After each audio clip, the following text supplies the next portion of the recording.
హగ్గాయి గ్రంథం 2వ అధ్యాయం 5వ వచనంలో ఒక అద్భుతమైన మాట పరిశుద్ధాత్మ దేవుడు రాయించాడు. నా ఆత్మ మీ మధ్య ఉన్నది గనక భయపడకుడి. ఈరోజు ప్రతి వ్యక్తి భయపడుతున్నాడండి. భయపడని వ్యక్తి లేడు. డబ్బున్నోళ్ళు భయపడుతున్నారు, డబ్బు లేనోళ్ళు భయపడుతున్నారు. పలుకుబడి ఉన్న వారికి భయం ఉంది, పలుకుబడి లేని వారికి భయం ఉంది. ధనవంతులు భయపడుతున్నారు, ధనం లేని వారు భయపడుతున్నారు.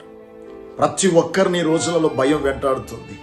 ఏ క్షణమున ఏమి సంభవిస్తుందో, ఏమి జరుగుతుందో, ప్రమాదం ఏ వైపు నుండి పొంచి ఉందో, అపాయం ఏ దిక్కు నుండి వస్తుందో, ఏ దినమున ఏది జరుగుతుందో అంచనా వేయలేని జీవితాలు, అంచనా వేయలేని పరిస్థితులు, అంచనా వేయలేని రోజుల్లో మనం బ్రతుకుతున్నాం గనక భూమి మీద బ్రతుకుతున్న ఏ కంట్రీలో నివసిస్తున్న వారైనా ప్రతి ఒక్కరు భయపడుతున్నారు. ఈ రోజులలో చాలా భయానకమైన పరిస్థితుల గుండా మనం బ్రతుకుతున్నాం, నడుస్తూ ఉన్నాం.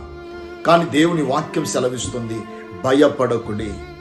పరిస్థితులు ఏవైనా, లోకమంతా ఎంత భయంకరమైన శ్రమల గుండా వెళుతూ ఉన్నా, ఆదికాండం మొదలుకొని ప్రకటన గ్రంథం వరకు పరిశుద్ధాత్మ దేవుడు దరిదాపుగా 365 సార్లు 66 సార్లు పరిశుద్ధ గ్రంథంలో రాయబడిన మాట భయపడకుడి.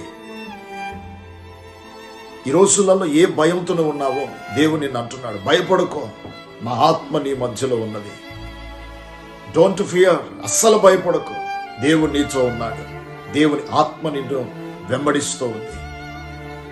ఇశ్రాయేలు ప్రజలు ఎర్ర సముద్రం దగ్గర భయపడ్డారు. దేవుడు అన్నాడు, భయపడకండి అన్నాడు. ఎరుకో దగ్గర భయపడ్డారు, భయపడకండి అన్నాడు. ఆహారం లేనప్పుడు భయపడ్డారు, భయపడకండి అని ప్రభు అన్నాడు. నీళ్లు లేనప్పుడు భయపడ్డారు, భయపడకండి అని దేవుడు అన్నాడు. ఈరోజు నేను అంటాను, తెగుళ్ళు వారి మీదకి వచ్చినప్పుడు గడగడ వణుకుతూ భయపడ్డారు.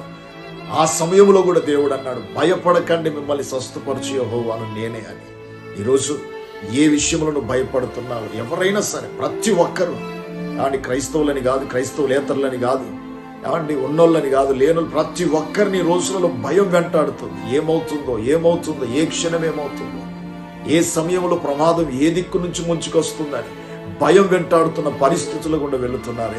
ఈరోజు ప్రభు ఒక అద్భుతమైన మాట సెలవిస్తున్న మాట ఏంటంటే, భయపడకుడి, నా ఆత్మ మీ మధ్యన ఉన్నది.